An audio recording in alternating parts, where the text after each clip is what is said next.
Hey guys, Graham Langdon here, and I am currently in Mauritania, Africa, searching for Atlantis.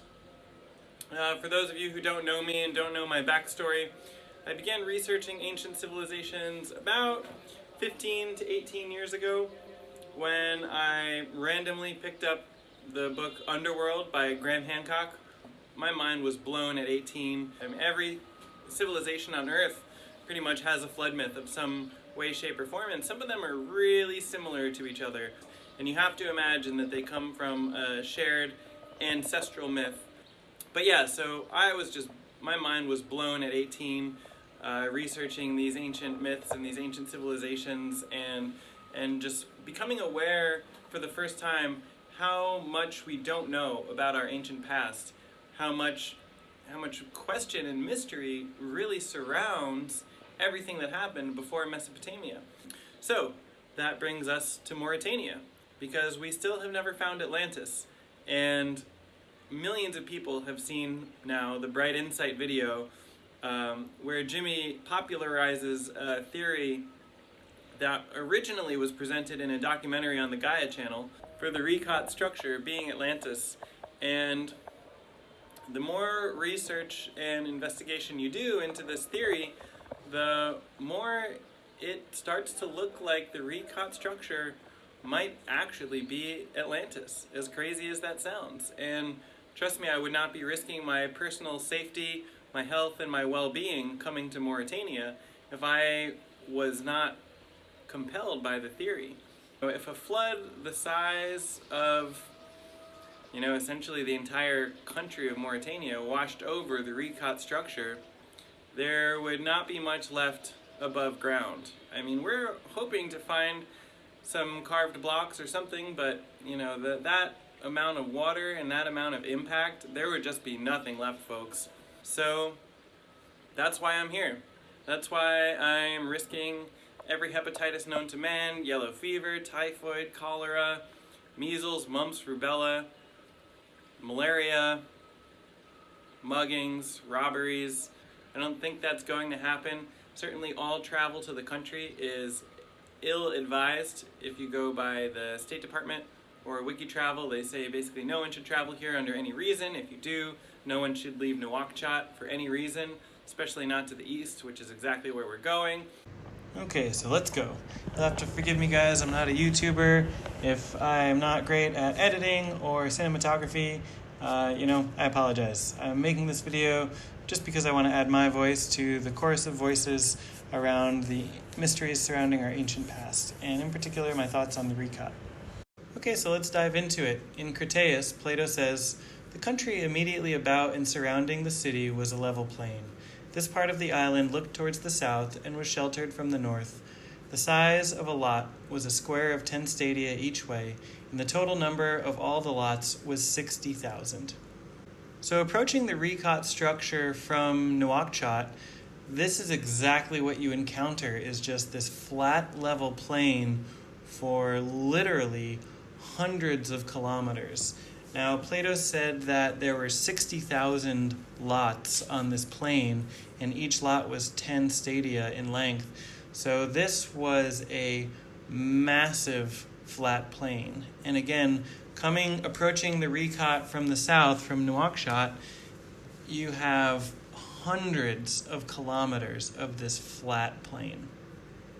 So next, Plato describes these mountains, and he says, the surrounding mountains were celebrated for their number and size and beauty.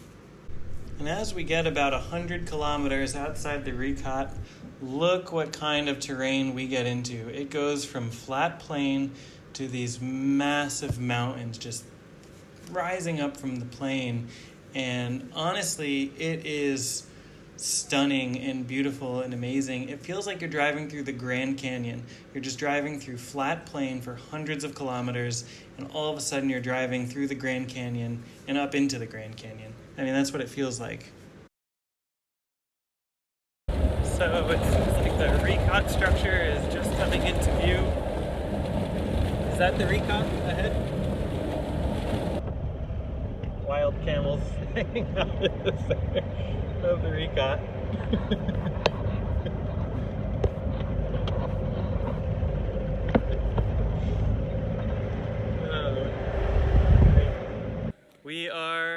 at the mouth of the Richat Structure. And it's beautiful. I mean, to be honest, I'm completely blown away by the fact that at the mouth of the Richat Structure, there's this village of Ouadane, and they are still building their structures the exact way that Plato described. They're building simple structures with red, white, and black stones, sometimes arranging them and varying them to be pleasing to the eye. I mean, this is exactly what he described, and this is exactly what the people at the mouth of the Richat Structure are still doing. I mean, we have clear anthropological evidence at this point of these construction techniques, the exact same that he's describing. So this is how Plato described the construction techniques and style in Atlantis. The stone which was used in the work was white, another black, and a third red. Some of their buildings were simple, but in others they put together different stones, varying the color to please the eye and to be a natural source of delight. So here we are approaching the town of Ouadane at the mouth of the Richat Structure, and you can see their simple construction techniques with white, black, and red stone. And here we are driving past one of the buildings in the town, also a simple structure built with white, black, and red stone. And here we are looking at one of the buildings where they've arranged all of the white stone in a way that's particularly pleasing to the eye.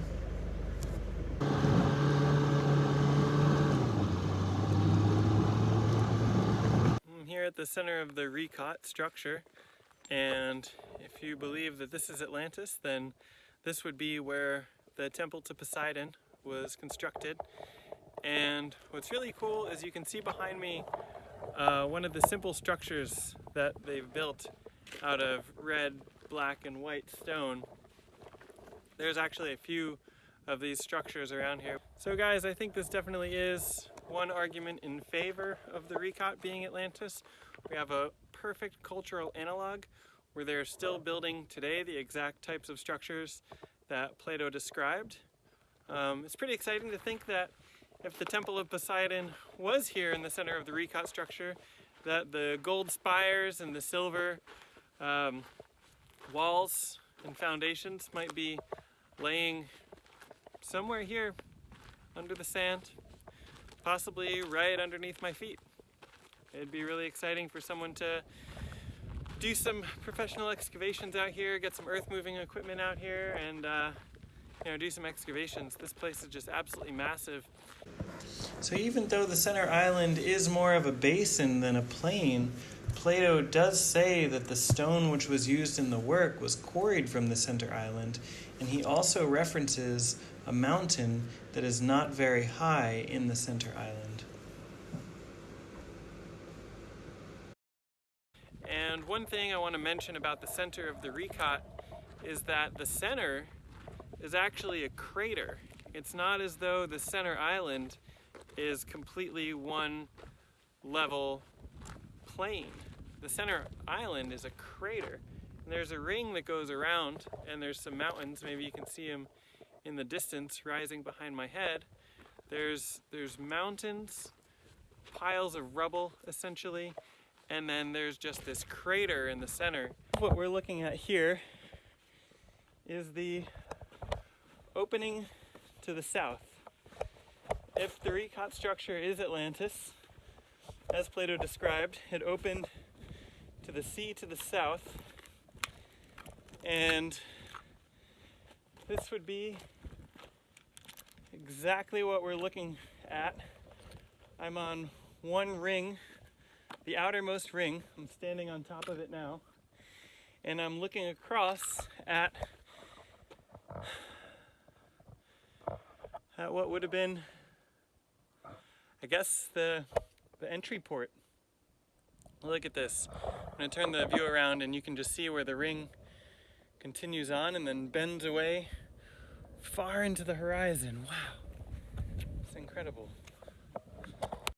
I mean, can you just imagine what this would have looked like with merchant ships passing in and out, ports of entry, towers, shops, temples, houses built all on these rings? the city would have been absolutely massive.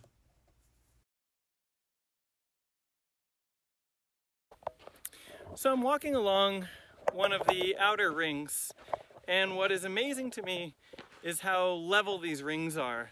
And you do see a lot of natural hills that kind of come up and then have a slope. And these outer rings, they kind of come up, they slope up like a hill, and then the tops are just completely cut and leveled. And just walking along the width of this thing, it's pretty clear that there would have been plenty of room to build houses, habitations, buildings. I mean, again, I don't think they were megalithic at all. Otherwise you would find megaliths and boulders here.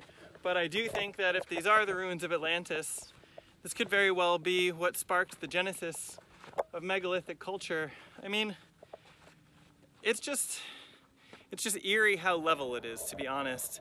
It's so perfectly flat, and then you look around in a circle and it's completely flat across the entire circle. I mean, it does not deviate whatsoever.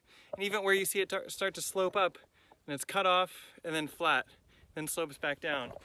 And then, but within the same landscape, the area that would have been under the water, you can see where it comes up, slopes, and then comes back down. So, I don't know, folks. I think this would be an argument in favor of it being Atlantis. The fact that you get up to these rings, they are perfectly level. Now, I would love to find a road or some pavement or something that indicates in any way that, I guess, there was a racetrack around one of these outer rings. They would race horses, according to Plato. I don't see any evidence of that, but I don't know. I don't know if natural forces, volcanism, what have you, can create these perfectly level rings. I mean, it is just perfectly level. It looks like it's been paved, even though I'm walking through a field of rubble. It looks like it's been paved. It's completely flat. Completely flat. So, I don't know, folks. Again, walking around on the ground, it doesn't feel like ruins. You know, there's no ruins. There's no temples or structures or pyramids or anything like that. It's basically just rubble everywhere, which is what you would expect to find if the buildings were simple and got smashed with a wave the size of Mauritania. The feeling that you get on the ground is that it's been shaped by completely natural forces, but Plato himself said that it was shaped partially by nature and partially by man.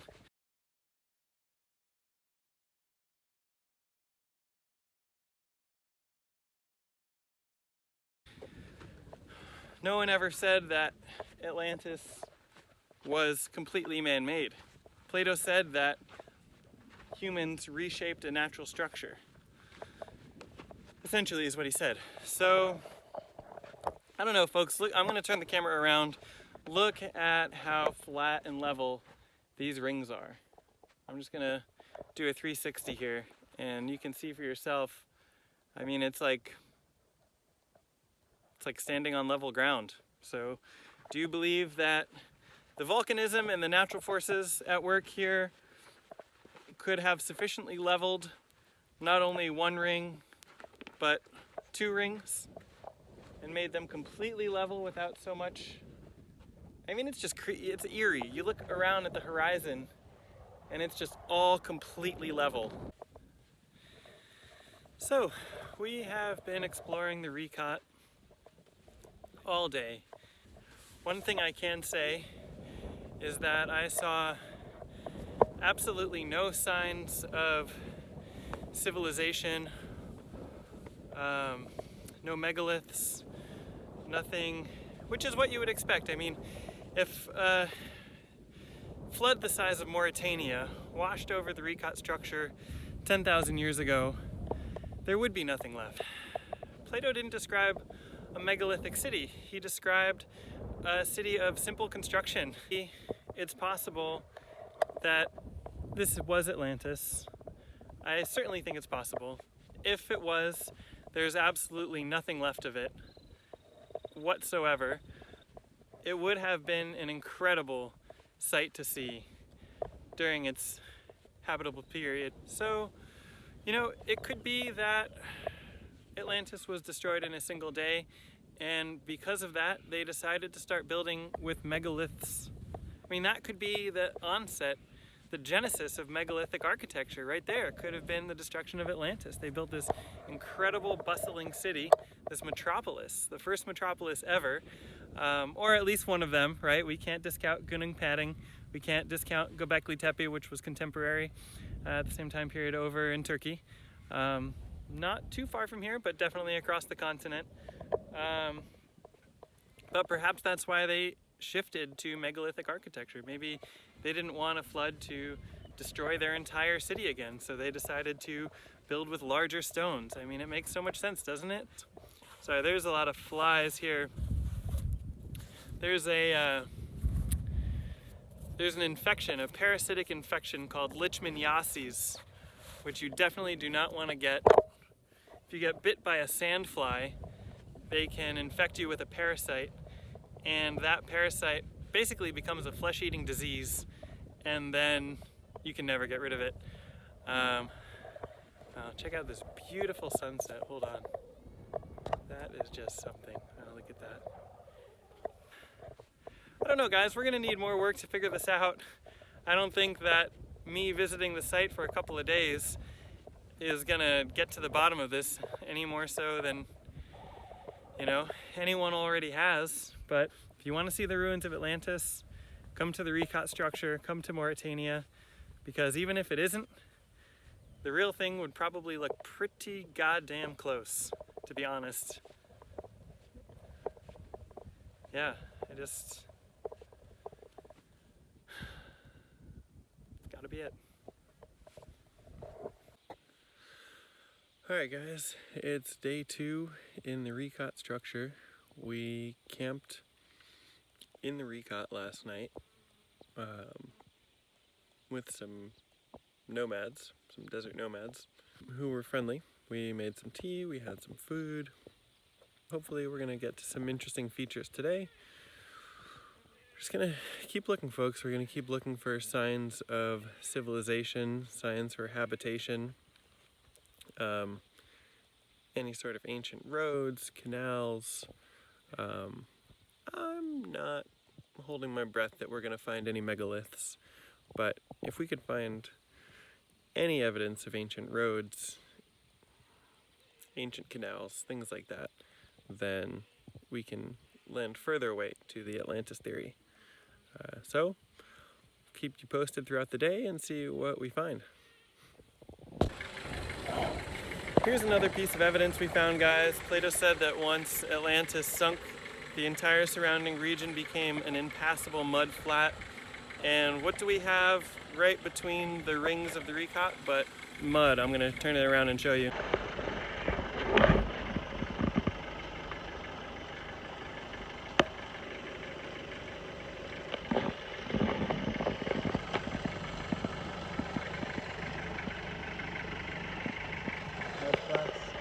Just look at how level that is. We're looking at the outermost ring, and it stretches as far as the eye can see until cracked, flat, dry mud. You get to the inner ring.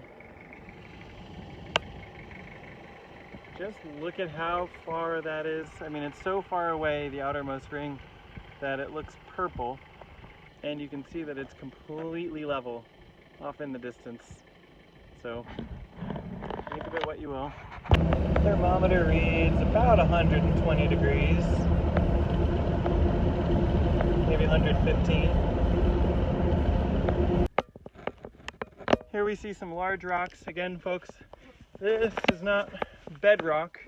These are just large boulders covered in the sand on the south side, on the west side of the southern, what would have been the southern entry port. We're gonna climb to the top of this thing and see what it looks like at the top. Again, the Richat structure is just absolutely massive. It's so gigantic that once you get here and you're standing inside of it, you wonder how the heck you could ever possibly hope to make sense of it. And I really feel like just the more time you spend, see, I haven't seen a rock this big the entire time I've been here. I haven't seen a rock this big or this big the entire time I've been here.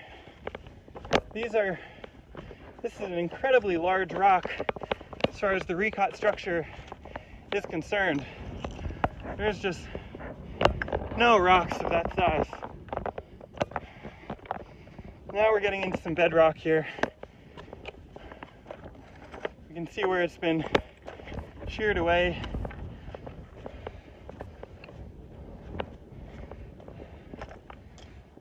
You know, people have been here. It's obvious to see these little standing structures.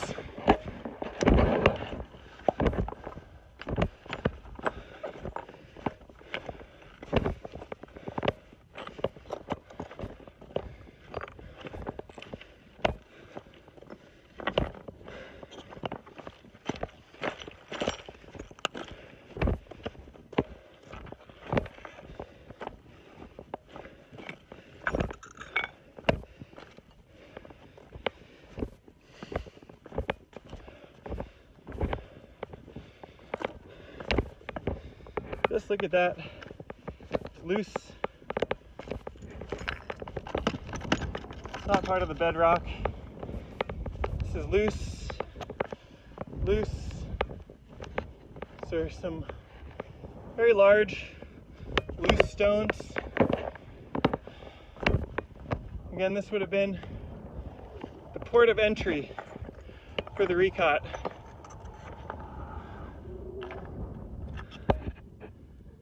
It's just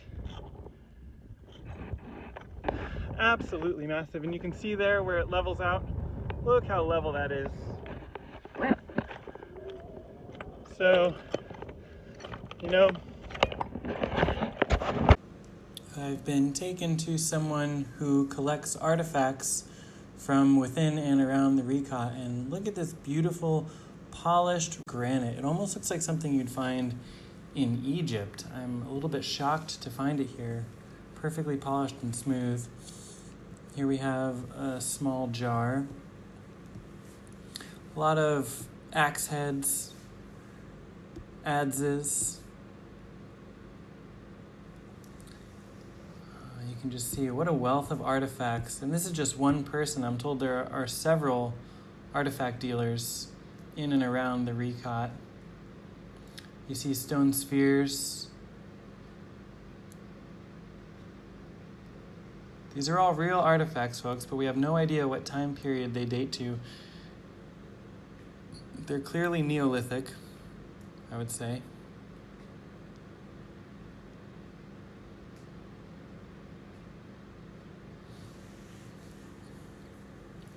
This looks like a lingam from India.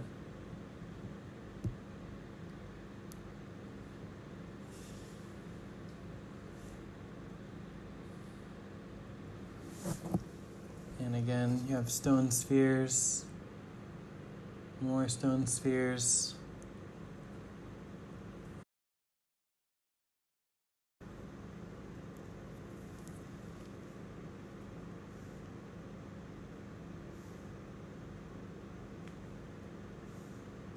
Look at the size of this arrowhead or flashpoint. It's just massive. Imagine the weapon that thing would have created. Another huge flashpoint or arrowhead. So here's a little known fact. All of the freshwater fossils they've found in the Richat structure, like this one, have all dated to between 15,000 and 8,000 years before present. Here, I'll pull up the Wikipedia article. All the freshwater remains they found have been dated to the supposed time of Atlantis. So I just finished exploring the Richat structure for the last 2 days, and I've had about half a day to process everything that I saw. And to be honest, it's a little bit overwhelming when you get there because the site is so massive and so vast, it's very easy to get disoriented.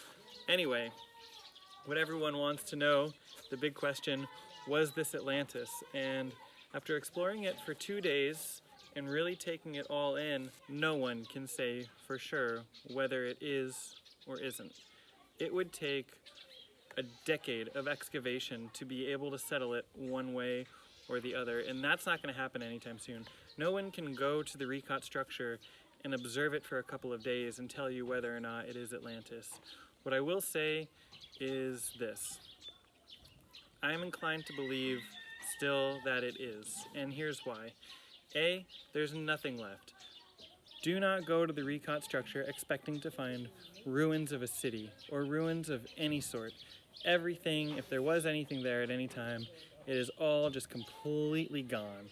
But what I found compelling and fascinating and intriguing was the fact that in the town, just at the mouth of the Richat Structure, you have all of these buildings, these simple buildings made out of white, black, and red stone, just as Plato described. And they build these buildings right onto the bedrock. It's not part of the Richat proper, but it's basically an extension of the Richat Structure is the bedrock that these buildings are built on. So you have a perfect analog for exactly what Plato is describing right there at the mouth of the Richat. It's almost like an Atlantis museum. It's like, hey, look at what the buildings of Atlantis used to look like. This was not a megalithic culture if it was Atlantis. And that makes sense because megalithic culture, you know, seems to have sprung up around 4000 BC, maybe older. I mean, a lot of these sites, it does seem like the largest, most precisely cut megaliths do go back older. But even if they go back a few thousand years older, civilization probably did not start out as megalithic. And if Atlantis is one of the first cities ever to have existed in the world, it probably was not a megalithic city. In fact, I think that if Atlantis was destroyed in a single day and night, because their buildings were so simple, that could have sparked the genesis for megalithic architecture. That could have been the reason, the pivotal moment when humans decided to start building structures that could not be destroyed in a single day by a flood.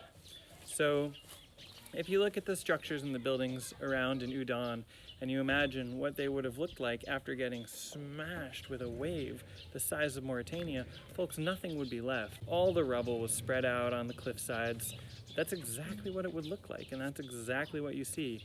And walking around the Richat, it does feel like it is completely natural and untouched. It feels like it hasn't been touched in 10,000 years, but we have to remember that 12,000 years ago, you can look in Wikipedia, if you search the section under archaeology of the Richat, you can see that numerous concordant radiocarbon dates from freshwater fossils and fluvial deposits. The Richat was filled with water around 12,000 BC, from 8,000 to 15,000 BC. This has been proven through numerous radiocarbon dates. So these basins were filled with water. We know that for a fact at the time that Atlantis was supposed to have existed. Now think about how attractive of a place this would have been to Neolithic people. You've got these rings of water.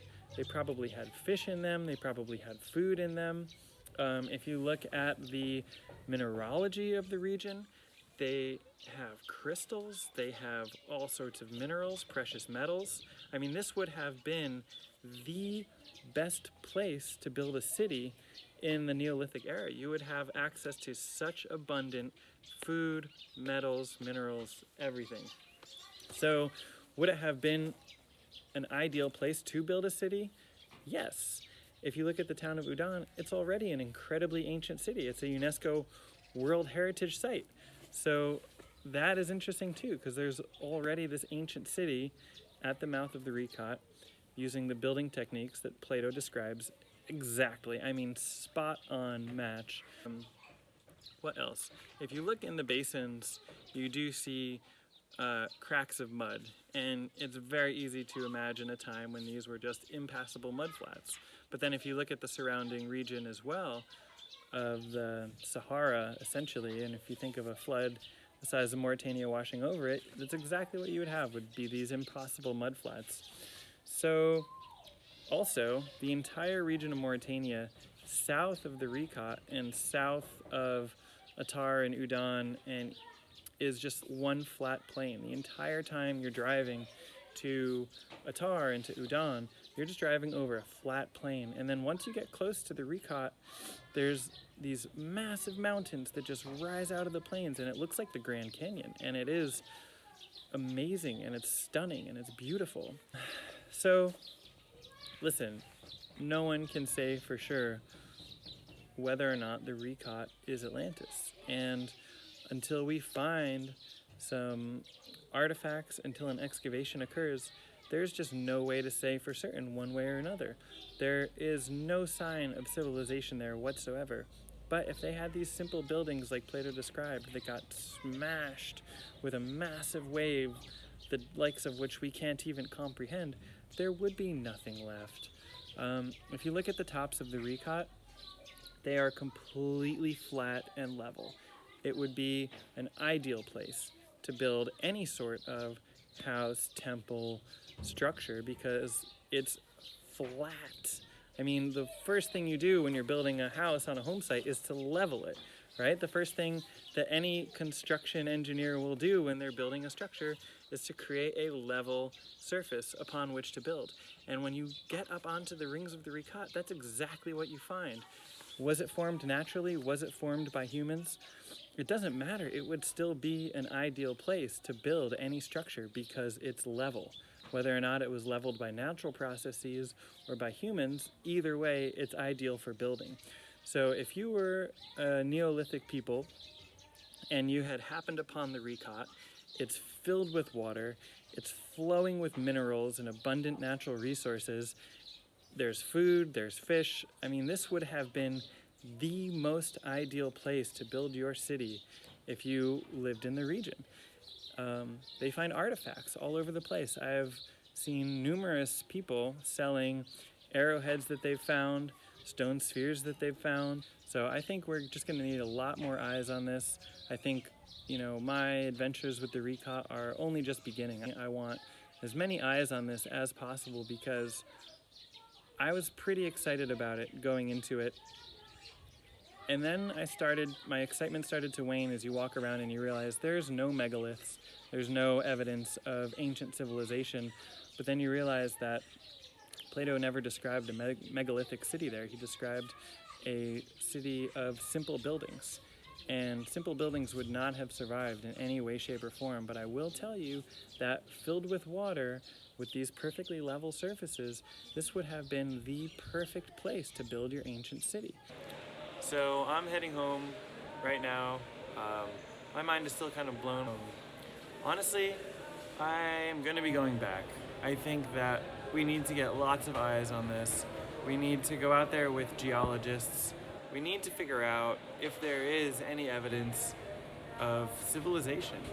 I still think this could have been Atlantis. If Atlantis was essentially a Neolithic civilization that also had metals, when you think of the access to metals and minerals that they had or would have had just by living on the cliffs and the plains of these rings, I mean, there is literally gold and crystals and diamonds just flowing into the veins of the Richat structure. And just think about Neolithic people having direct access to that kind of abundance. I think it would have led to the exact prosperity that Plato describes the city of Atlantis having. So if you want to go to the Richat structure, if you want to go to Mauritania and have incredible adventures through the desert with wild camels, maybe you'll see something that no one else sees, maybe you'll stumble upon some clue or observation, get in touch with me. Send me an email. Find my email on the About section of this page. Drop me a line. I'm going to be putting together a group of people to head out there again, maybe 5 to 10 people. We'd love to have you. If you are passionate about researching ancient civilizations and finding Atlantis, and again, folks, I think the jury is still out as to whether or not the Richat Structure is or isn't Atlantis. No one can make a definitive argument either way. I mean, that much is a given. But I will say this, if the Richat Structure is not Atlantis, then we should be looking for something exactly like the Richat Structure for Atlantis that would have offered the rings of land, the minerals, the precious metals. Everything at the Richat Structure is exactly what you would expect to find at Atlantis. The black, red, and white rocks. I mean, everything. If the Richat Structure is not Atlantis, we are looking for another Richat Structure. And I don't think we can conclude one way or the other whether or not the Richat Structure is. We need to get geologists out there. We need to do some excavations. We need people combing the ground. I think it would be hugely beneficial to have groups of people walking around the rings. Let's walk around all the rings and see if we can find anything. So that's it for now. Again, if you want to come to Mauritania, if you want to come to the Richat Structure, send me an email, drop me a line. I'm going back. I think there's more to this. There's more to the Richat for us to understand. There's more to the story of Atlantis for us to understand. And I think that the Richat Structure provides us a unique window into studying Atlantis, whether or not it is the site of Atlantis, because if it's not, folks, Atlantis was somewhere exactly like the Richat Structure. I guarantee you.